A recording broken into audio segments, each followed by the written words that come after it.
Medicine burns when touched by fire.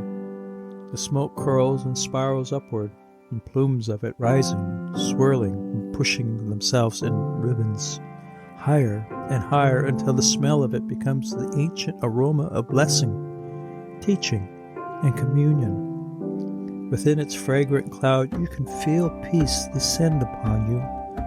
There is spirit here. You can feel it if you allow it. And that is the heart of the teaching, the allowing. Welcome to the Urban Grief Shamans. Grief protests and stirs within us a profound defiance against living a life filled with numbness. It emboldens wildness, and like a thunderstorm, untamed. And as we learn, grief is the prime emotion for the soul's vitality. Contrary to common belief, grief is teeming with life. It resists being gentle, and yet moves us so passionately. There can be no doubt this emotion springs forth from the wells of the soul. In our podcast, we will explore this defiance, embrace its wildness, and find peace within its untamed vitality as we live in the hustle of everyday life. Join Patricia Jones, a psychotherapist, and John Moyer, a retired paramedic, as we explore the spiritual side of grief.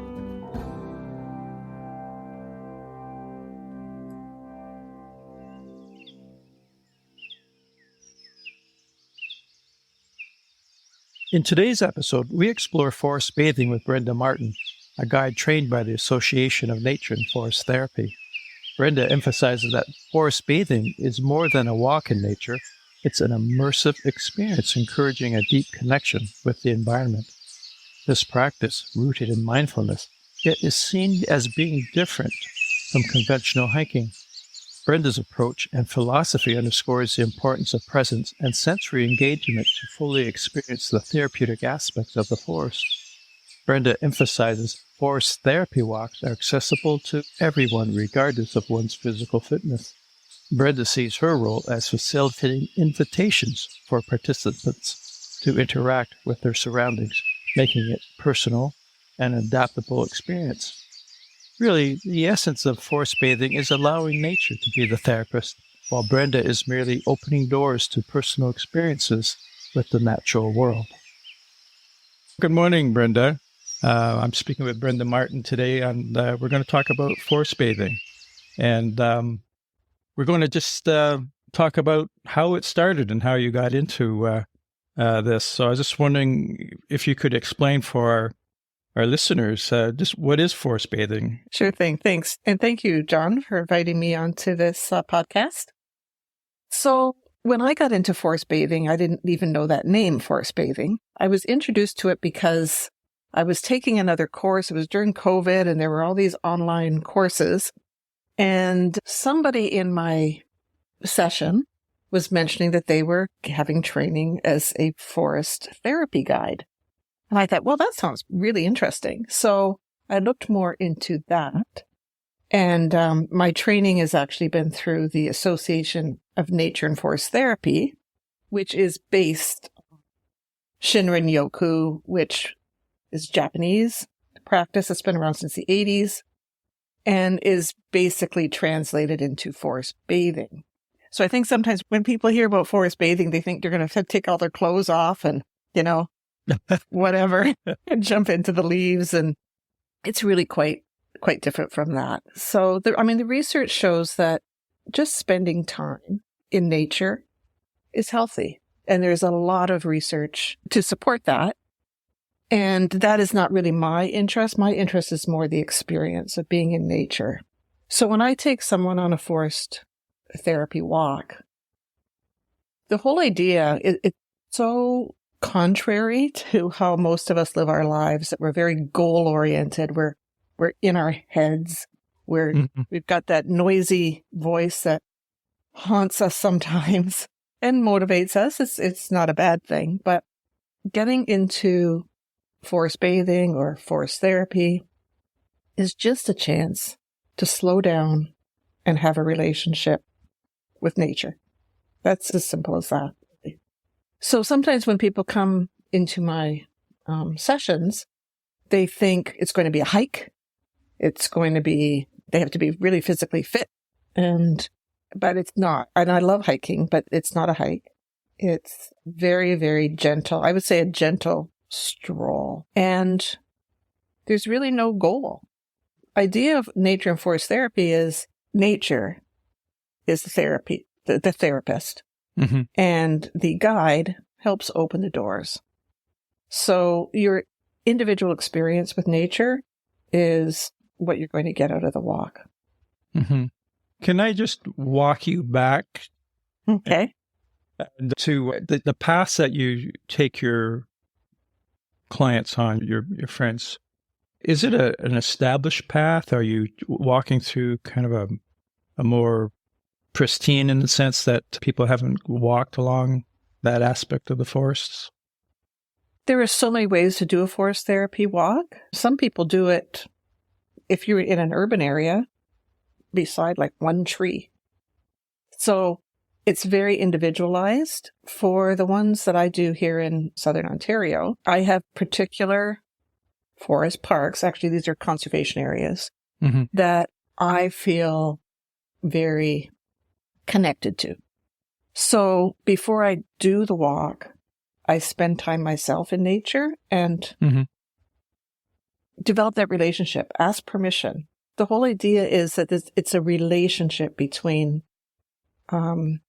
humans and the more than human world. So when I go into that forest, I kind of get a sense of where I'm going to take that group. So I would never go into a forest therapy walk without first spending quite a bit of time that day, because even the forest changes. Even when I use the same park, it's different every day. So I don't go deeply into the forest, and it's more very accessible for people with all kinds of different physical barriers. So I really try to make it a very gentle invitation. Mm-hmm. And if people want to, they have time within that walk to go further exploring. But to be honest, in Southern Ontario, you're not going to get lost in the woods. They're not. You just that have to big. listen for the nearest roadway. Exactly. And clothing wise, just before we move on from that, shoes, what do they typically dress? Bug spray, I imagine, would be important. Yeah, I usually recommend that they wear shoes. The place I most like to take people for the walks is along Lake Erie. So I ask them to wear, shoes that they can walk along on the rocks, waterproof, long pants, because, we also, part of being a guide is being aware of any of the hazards that might be on the walk. For example, uneven ground, poison ivy, ticks, whatever might be happening. So it's part of the guide's job to make people aware of maybe making sure they stay on the paths and stay away from those hazards. I'm also trained in wilderness first aid. So not that I've had to use it, because I really don't take people on treacherous walks at all, but anything can happen. So the thing is to keep people safe, dress for the weather in layers. There's quite a bit of time on a walk where you're sitting and not being very active. So just making sure you're going to be comfortable. I have little stools that we go out on if people want to use a stool. The walks are usually about 2.5 hours. So yeah, just to be prepared for that time. Bring along a bottle of water, make sure you have your washroom break ahead of time, and that kind of. And some snacks, I would imagine. Mm-hmm. Is there any specific techniques or practices that a beginner needs to work on before they go out with you at all? No, the whole idea of the walk is that it's absolutely for that person. It's their time. It's their time to take a breath and maybe kind of cross into a little bit of a threshold of something away from their ordinary day. So as the guide, I feel that my job is just to hold space.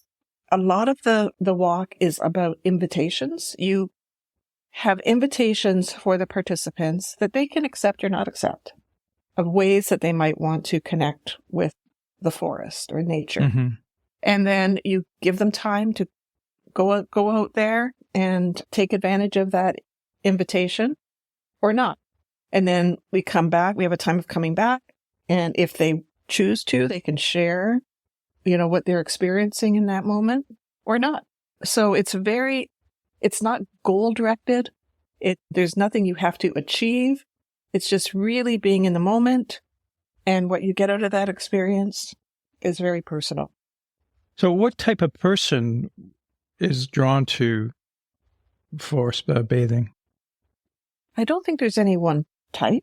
Mostly it's people that have a sense that they really thrive being in nature and don't feel like they have enough time in nature, given their lifestyle, just all their other commitments they have in life. So it's usually people that have had either in their childhood or just have a yearning to reconnect with nature. So that seems to be the kinds of people that are attracted to it. Mm-hmm. A lot of the people that come into my walks are people that regularly go out in nature, but they find that the forest therapy is different because it's very slow and it's not a hike. And a lot of people that go out to nature are hikers, and hikes are great. I've always been a hiker, but it's different.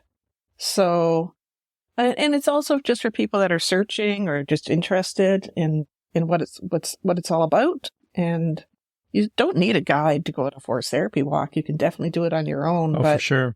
But the thing is, the guide sometimes just helps you to not have to think about it. You can just kind of be in the moment. Would you say that some are just missing something in their life and they're just not sure what it is? Like they're just searching, like for some spiritual connection or some kind of awakening of some sort? I'm sure it is. And sometimes those things come up as we have our discussions after, like what they're experiencing. Sometimes things well up from like a loss, maybe that someone's experienced, or a person, or just, they're always surprised by, wow, when I saw that tree, it reminded me of, how fragile we are or how strong we are. Or so it's very, very, it's kind of part of the mystery of what makes the walks so powerful that you never really know what's going to come up. And sometimes people don't know ahead of time why they're drawn to it. I have to say, I can't see people not enjoying a forest therapy walk. It's just lovely. Although I have had people say, I don't like nature. I don't like bugs.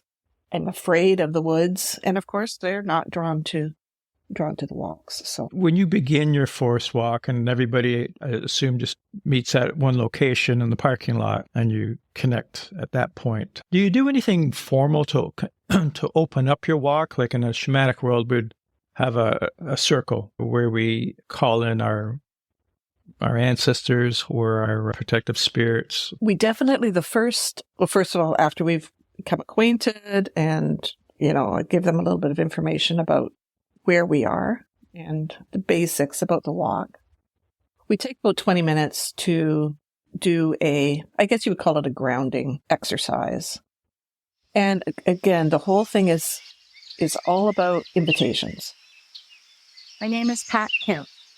My first forest bath, I think, was in the spring of 2023, and it was at Morgan's Point, Ontario. My first impression was that I was just going for a walk. What I became aware of in the first walk with the guidance of Brenda, who was the guide, was that it's really important to be present and to be aware of everything that's going on around you rather than just strolling through nature.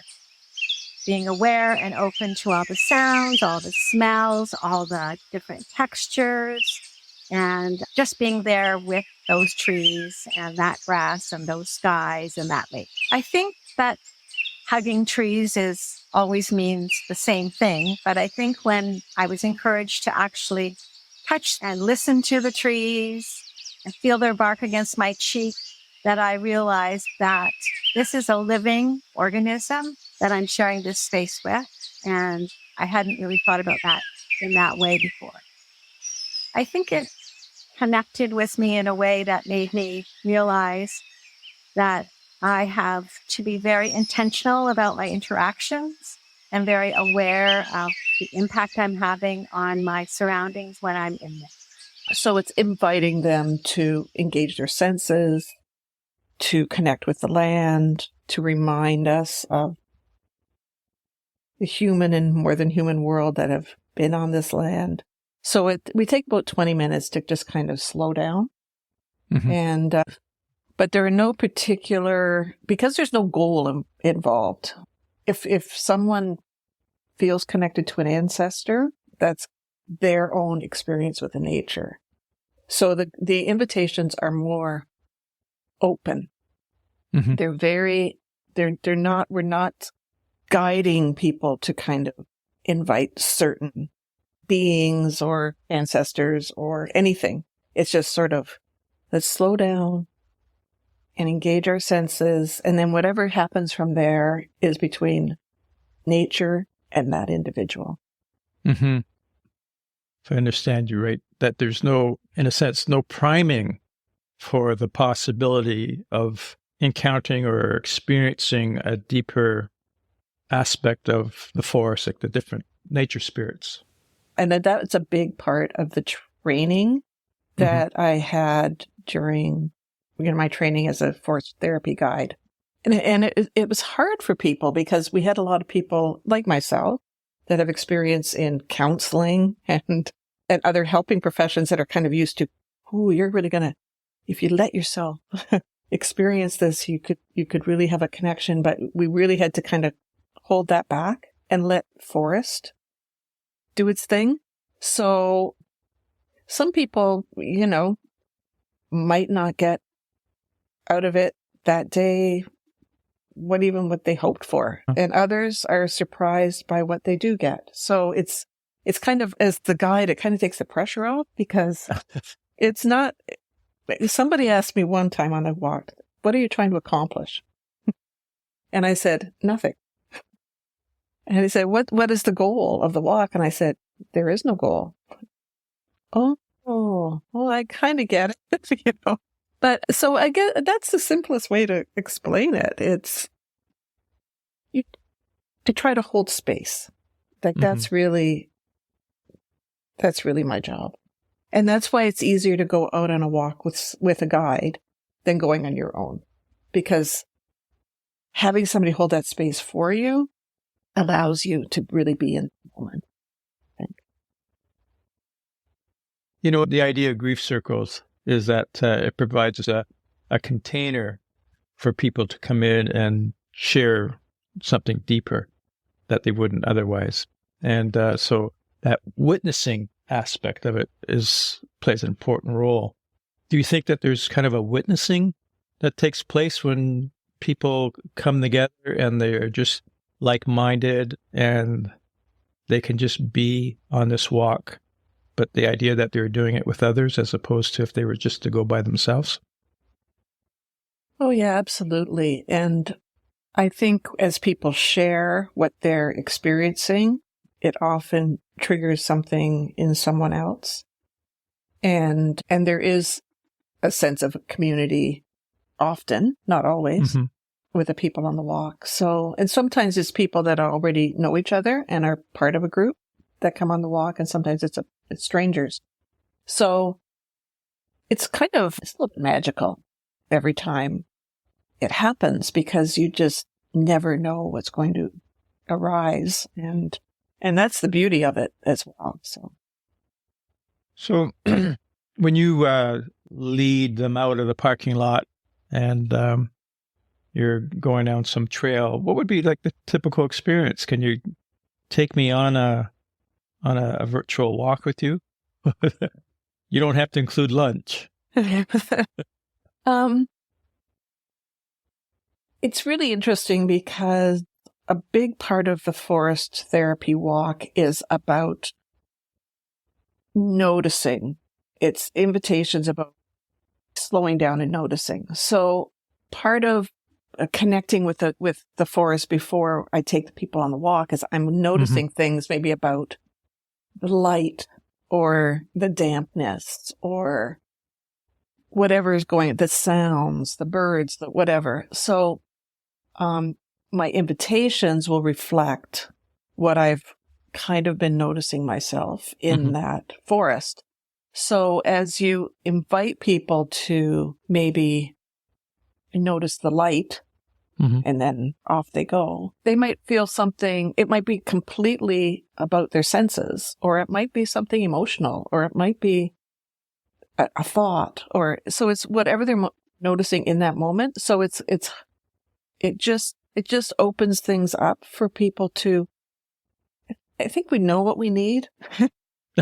We know what we need. It's just having that permission and having the force help us to recognize what we need in that moment.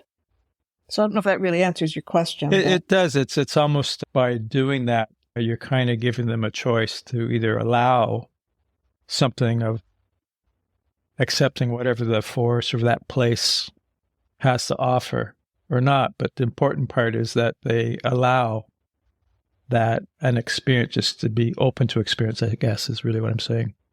Yeah. And I think that's why, creating a space that feels comfortable, where people feel like it's okay for them to say what's on their mind or feel something.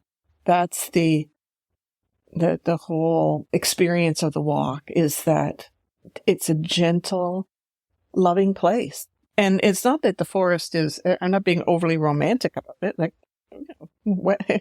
nature is awesome in every way. But to feel in that moment what it is that you need to feel, I guess, or that you allow.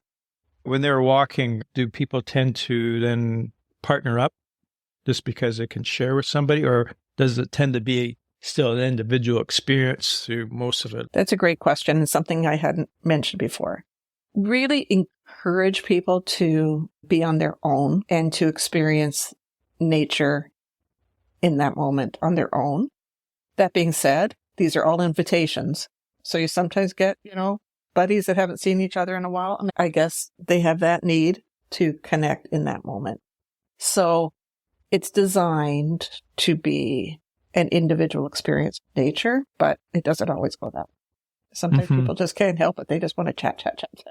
Moving along. We have a little like a wolf call that I do to bring them back when the time's over. I try and encourage them not to, rely on their cell phones or timers and everything. So we have a little wolf call that if they hear me, they can wolf call other people, and then they come back. So yeah, they just kind of off they go. It depends on the invitation, and it depends on what's going on in the park or wherever I'm doing the walk.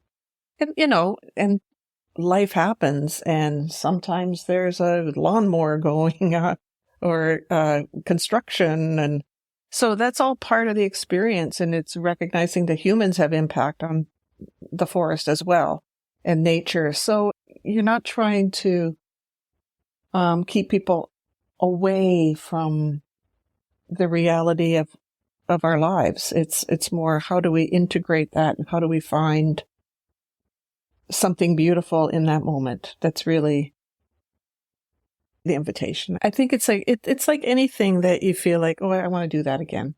I want more of that. And nature, especially where we are, I mean, it's very developed here. There's a lot of urban sprawl. It's hard to, a lot of people crave being in nature. So I do get quite a few repeat customers. Yeah.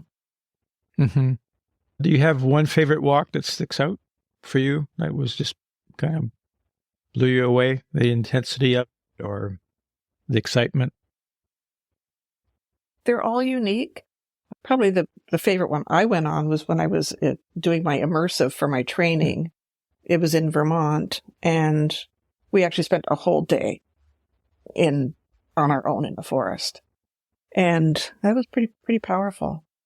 And I think I try in my little way on my shorter walks to hold that kind of space for people, because the longer you spend in nature, the more powerful that relationship is. Sometimes people go 2.5 hours. I don't have time for that. It's like, want to hurry up and relax. So I really try not to shorten the walks, but sometimes if somebody's not quite ready for 2.5 hour walks, I try to do something in an hour. So listeners who might be listening to this or would be listening to this, and for some reason they find that they're being called to this idea of helping others to find something more by walking in forests. How would they go about becoming certified? There's a lot of different training programs. The one I took is, it's online. The Association of Nature and Forest Therapy. When I signed up for it, you have a cohort, and we would meet online weekly for 6 months. And there's different activities as part of the training.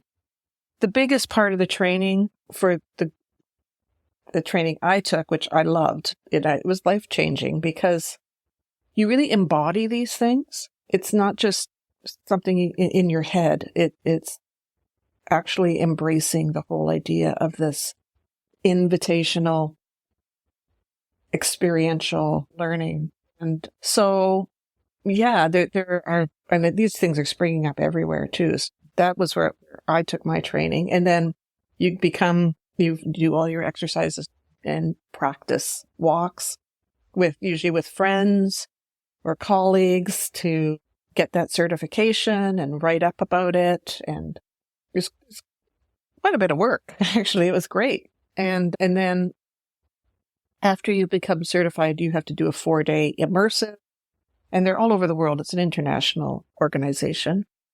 And you do a 4-day immersive, and then you get your permanent certification. So, and all that is finding your own way, because everybody does their walks in their own way.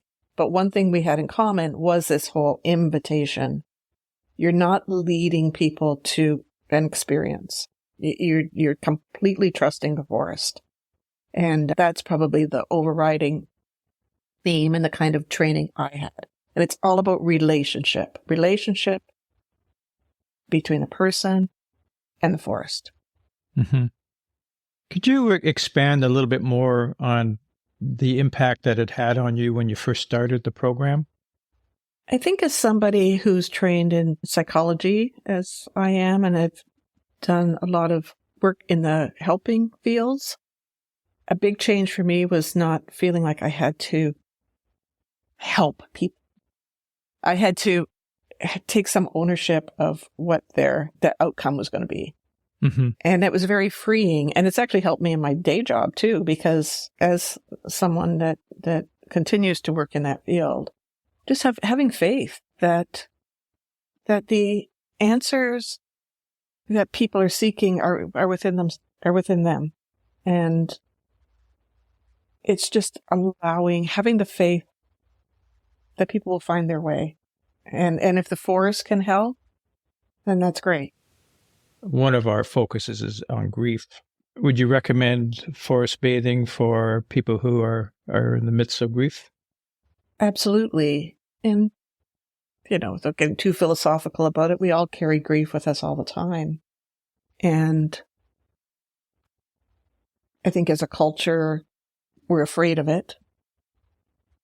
And sometimes watching a tree lose its leaves or whatever can cause a lot of emotion from people that can see themselves in that tree, sharing that experience or whatever. Wherever you are, you never know how it's going to affect someone. So I see forest therapy, forest bathing as a wonderful way to just the grieving part for sure, but just to be more whole and let more of our humanity in that we sometimes are afraid to share. I don't know if that is too out there to say. Do you think it highlights the fact that we're being an individual is not necessarily the best perspective for people to have, but that they're part of something bigger, like a forest? We're very individualized culture, but we're so interdependent. I mean, the world is small, and we are part of a big, beautiful, crazy, complex world. And I feel myself, my own personal philosophy is the more we recognize that, the more we feel our place within it and it's humbling in a good way, because we're not that big a deal. We're all part, and it's freeing not to have to carry the responsibility that most of us do.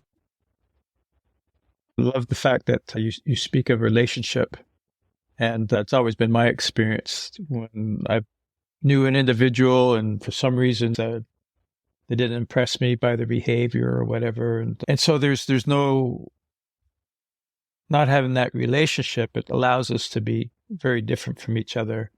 But the idea of having a relationship, which has been the case in my experience, is when all of a sudden, for some reason, I enter into a relationship with that person as an example, then you understand there's so much more to that person than that little moment that I captured and formed from my own biases, that individual. And I think that in nature, when we take a look at our forests or parks, that the greater the relationship that we have with that, the more we care about that.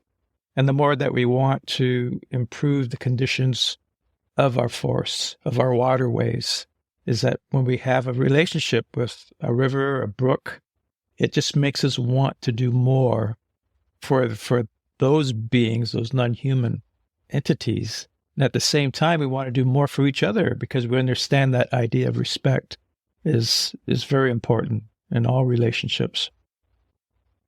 Yeah, that's so well said, and just I guess it is a respect. It's a respect for all life, and our place within it, and to do what we can to. It's hard to come to be in nature and just not see the beauty and magnitude, mystery, and it's so big, and not want to care for it, and not want to care for life. And every little bug that you see, or any little leaf that you see, and the beauty of how these things grow and die and live, and it's just a wonderful embrace of the mystery, and it's something that we all share. We all live on this beautiful planet Earth, and we're all part of it. Well, I think, Miss Brenda Martin, this would be a good place to end our conversation. Well said. Thank you so John. much for agreeing to be on our show here. Much for inviting me. It was a pleasure. Oh, you're quite welcome. We'll talk again. Okay. After my conversation with Brenda Martin for this episode, I found myself wanting to know more about the organization who had trained her. The Association of Nature and Forest Therapy, or ANFT, is a community focusing on nurturing guides who lead others into the world of nature and forest therapy. As of last year, they trained 2,400 guides spanning 66 countries, including healthcare professionals, doctors, nurses, psychotherapists, and yoga instructors. But ANFT isn't about turning them into therapists. Instead, it's about enhancing their practices by adding the unique skills and knowledge that comes from embracing the way of the guide. As Brenda Martin emphasized, forest bathing is a serene immersion into nature, where each step becomes an opportunity to connect with the environment. Unlike hiking, it's a slow and mindful journey. You absorb every sensation, the gentle breeze on your skin, the harmonious melodies of the brook and birds, and the rhythmic dance of the trees in the wind. Forest bathing isn't about reaching a destination. It's about being present and fostering a deep connection with nature. Relational forest therapy is like a journey of self-discovery, helping you remember who you are and your place in the grand tapestry of life. Contact information for the ANFT is in the show notes. Thank you for joining us into the world of shamanism and its connection to grief, healing, and spiritual growth. If you have enjoyed this conversation, be sure to subscribe to the Urban Grief Shamans. If you have any questions or wish to delve deeper into these topics, we warmly invite you to connect with us. Your comments and support are deeply cherished. Until next time, may you find grace and insight into your own spiritual journey.